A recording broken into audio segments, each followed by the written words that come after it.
what you get is something called an MVV, which is a temporary visa for 3 months. So that 3 months time lets you get to the Netherlands, and it also gives you ample amount of time to register at the town hall. So whichever city you have to go, you are going to, you have to register as a resident of that city. So I came to Eindhoven. I had to go to the Eindhoven town hall to register, and all this was assisted by the university. So once I register, then I get something called a residence permit, and that is my visa kind of.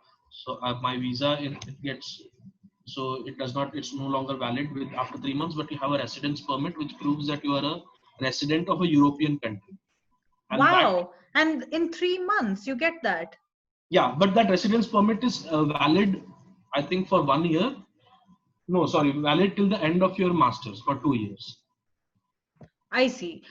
So do you have any extension, like let's say after masters you want to search for a job, you want to do they extend that visa to Yeah, search so for a we job? have something called a Zoekjaar or a search year visa.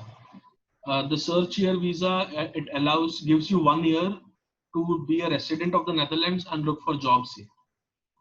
This is only if you have a master's degree there, right? No, this is available for people in the Netherlands for every educational degree that they have. Wow.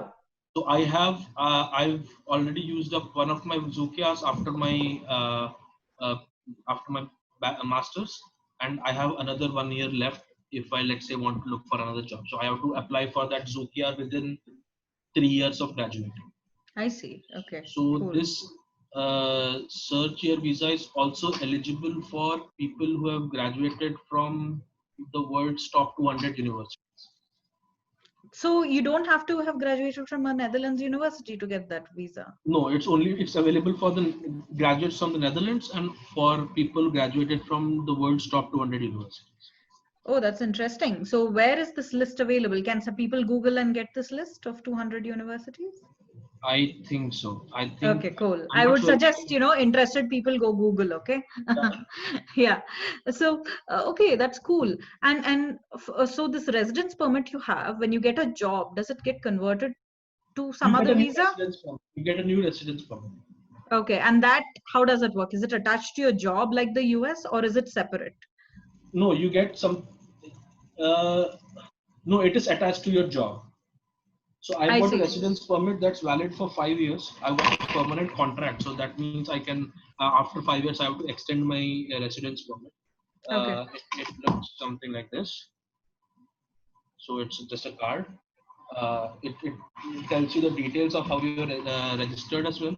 So when I was a student, I had a student residence permit.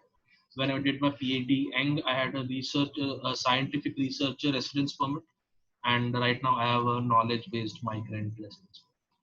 So it's attached to my job. If I lose my job, I have 3 months to look for a job on this residence permit, after which this gets after which I leave the country if I don't get a job. I see. If I get a job, then this continues. So, let's talk a little bit about what are the interesting things in your line of work, right? Like, what do you think are interesting problems or interesting techniques or interesting tools that you get to work with, and what excites you and those kind of things?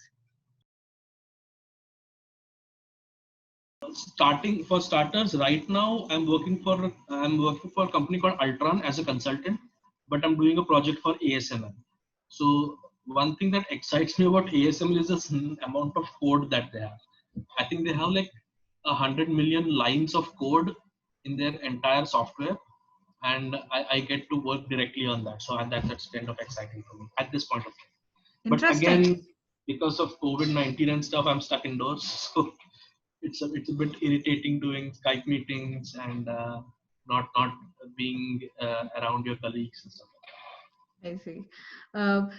What other interesting things did you encounter in your PD-Eng when you were doing? Like, you can talk about the things you were doing, or your lab mates or batch mates were doing. All of that covers. Sure. So I'll tell you a bit about my PDing. PDing is a 2-year program after your masters. So in this 2 years, the first year you have workshops and stuff like systems engineering, project management, technical reflection, technical writing, all these kinds of different workshops. And you're doing projects for the industry. You're doing 3 small projects for 3 different industrial clients.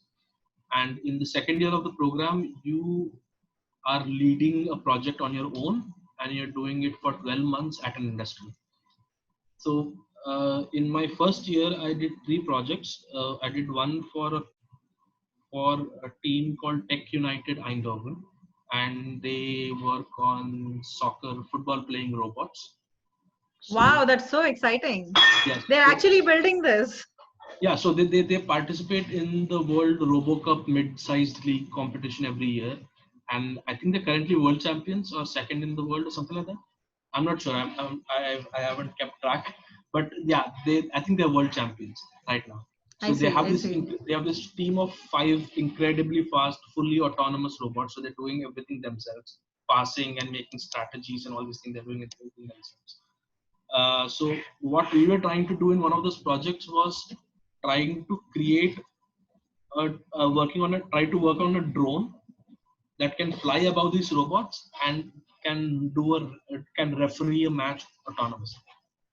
Why do you need humans, right? So there are robots playing soccer. You have a drone referee. No, one of the goals of their project is by 2050 they want to have a team of soccer playing robots that can beat a human team.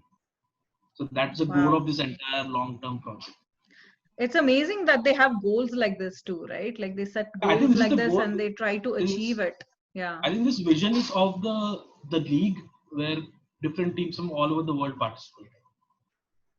I see. So okay, it's like a league where this team also participates, and they're trying to build these kind of robots. Which no doubt, if you are able to solve for this situation, it'll be it'll be like a cross functional thing that can be applied to many other problems that robots have. Exactly, because this drone referee kind of thing, they are trying to develop the technology so that they can push it onto actual football matches. Right. And the autonomous robots that they're making, they are actually using the technologies for autonomous robots in the industry around Ireland. So they're partnered with some companies here. So they are doing a close collaboration. I see. So how about the next few projects that you did? So the next project, what we did was for the European Space Agency. And what they were trying to do is they have this software that they are making for designing software components, designing functionalities, and designing software architectures of satellites and space projects. And what they wanted us to do was they wanted to get feedback on this software. So we were tasked with building a small drone application using the software to give them technical feedback so that they can develop it further. And we were successfully able to deliver this 2 drone thing. So we had these 2 really tiny drones, and we had a top camera which was positioning these drones and making them fly in a formation. And this was demonstrated in one of their open days which they have, where people come in and check out the technologies. Very interesting. So that was our second project. This was kind of more interesting because this was we had a mixture of trainees here. So we had people from the automotive systems design project. We had people from the mechatronic system design PDing. We also had people from the software technology. So it was a very multidisciplinary. And this happens often, right? Like the multidisciplinary projects and all that. It's a regular thing. Most projects are multidisciplinary, especially the ones that I've worked on. Most of them are multidisciplinary. Wow, very, very exciting. So yeah, we can also move on to the next project in the interest of time, right? I mean, we would love to hear the details of all the projects you've done, but I'm sure we'll be here for the next week or something. So the next project that we worked on, that was kind of a bit boring. I worked as a project manager in that one. So we have different roles for different projects. So for the drone referee project, I was just a designer. For the next project, I was the software architect, and in the third project, I was the project manager. This was kind of boring because we didn't really have to implement anything. We just had to provide consultancy to an industrial company. They have this robotic arm, a very small robotic arm that goes inside one of these ASML machines, and it's essentially responsible for pulling a silicon wafer from one end and pushing it into another machine. And this was Wow. so this small robot arm was creating some problems. It used to Mhm. break down in one of the machines, so which means that if it breaks down, that means there's a loss in production, which means Right. loss of.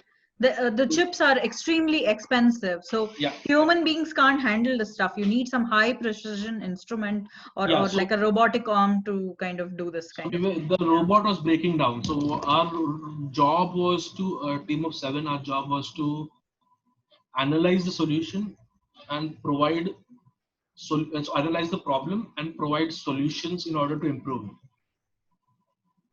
So that was kind of a very basic consultancy kind of role that we had. But it's also important in the sense Yeah, that it's important because yeah, I mean, ultimately, right, like technical jobs and things like that need a bit of coordination, and you need some person yeah, to be able to go ahead and manage the various tasks and prioritize things and stuff like that, right? Like that's how things exactly. work in the real world. All these things are So also kind of we are trained on these things in the PDN through right. So this. you also develop different skills, right? Yeah, And when you join a job, you appreciate the different roles in the organization and don't necessarily think only from your point of view as, okay, I'm an engineer, why the whole company revolves around me kind of thing, yeah, right? You appreciate everything that yeah. happens, and you appreciate why every single person is there. Like I would say that in IT companies, at least, the role of a tester, right, is not given that much attention to, and nobody right aspires so much to become a tester. But it is one of the most crucial things, because often they catch really important bugs and really important functionality issues, which really determine everything for your company, like how well your software works or something like that. So yeah, so I just wanted to put an aside there, sorry. Yeah. So yeah, maybe this was just your master's projects, right, that No, you this spoke was about? my PDN Oh, project, just PDN, the sorry. first year. Yeah. PDN, okay, So when I okay. got into my second year, the second year I was working with a company, a kind of a consortium called Blue Space.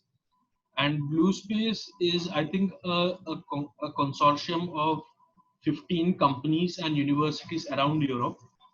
And they are trying to develop next generation of 5G technologies using photonics.